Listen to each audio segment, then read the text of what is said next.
Hi, this is Bob Duncan, Fruit Trees and More Demonstration Orchard and Nursery.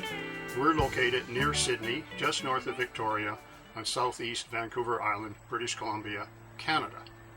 Today we're going to talk about Feijoa, otherwise known as pineapple guava. I'd like to describe for you some of the cultural requirements that need to be fulfilled in order to successfully grow this South American fruit in our climate. This is a fruit that there's very little history or little known about how to grow it in our climatic zone here in the Pacific Northwest. Our local climate is often described as a modified Mediterranean climate, so it differs considerably from the subtropical origins of this plant. This plant is native to southern Brazil and adjacent areas of Uruguay, Paraguay, and northern Argentina, where it grows in the plateau area in a climate that's subtropical. So when you are growing the pineapple guavas or feijoas in our climate, it is very important to choose warm, protected sites.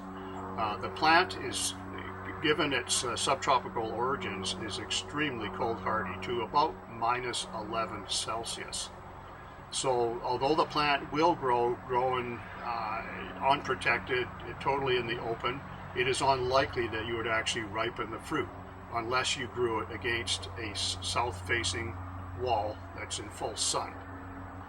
So the tree will grow to about 2 to 3 meters high, and it flowers in our climate in June, and the fruit ripens October to November.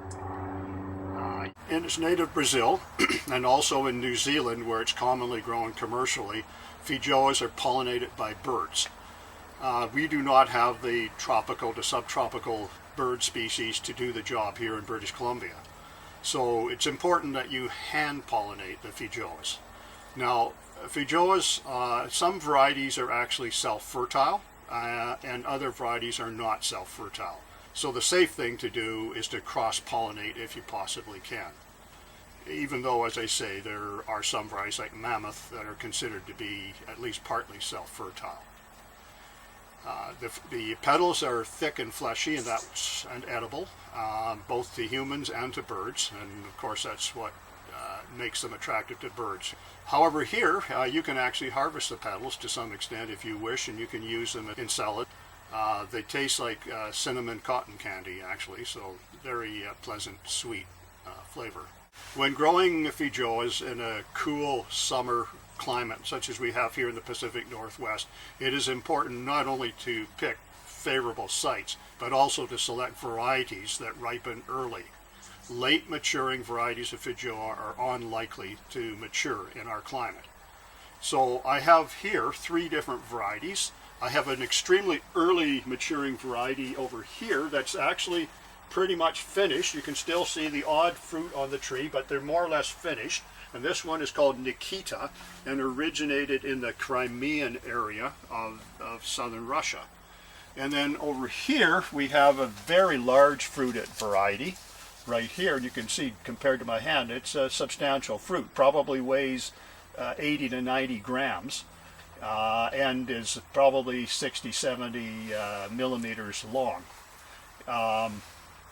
This fruit is early maturing too, but not as early as the Nikita. And then we have here a fruit called Mammoth, and with good reason. You can see, compared to my hand, how large this fruit is. And this fruit ripens early mid-season and is just ripening right now. So this is the middle of November here on the west coast, and the Nikita ripened more than a month ago. The large New Zealand one that I just showed you is more or less finished ripening now, and the Mammoth is just beginning to ripen at this point in time. Okay, here are some feijoa fruit that I have just harvested. As you can see, they're very large. Each of these fruits is between 60 and 80 grams. Okay, to determine whether feijoa is ripe, the easy way is if it's on the ground, it's obviously ripe. Or if you touch the fruit and it falls in your hand, it's also ripe. So let's just check some of these mammoth Feijoas here and see if any of them fall in my hand. You can see that I'm touching the fruits, and there, that one there fell in my hand quite readily. So now I'll cut the fruit open and I'll show you what the internal quality of the fruit is, and we'll actually taste the fruit as well. So here I am, just splitting it open, and you can see inside the flesh is whitish, glistening with the fruit juices that from the cut fruit. And you can see there's a gelatinous flesh inside with small edible seeds. So normally eaten like a kiwi, so you split it open and you scoop it out. So you can see, just go around.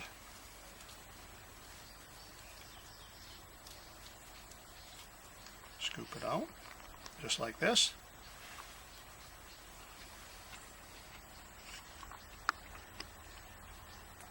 A very complex flavor, pineapple-y, citrusy, guava-y, nice sweet tart balance, relatively melting flesh, and very pleasant overall.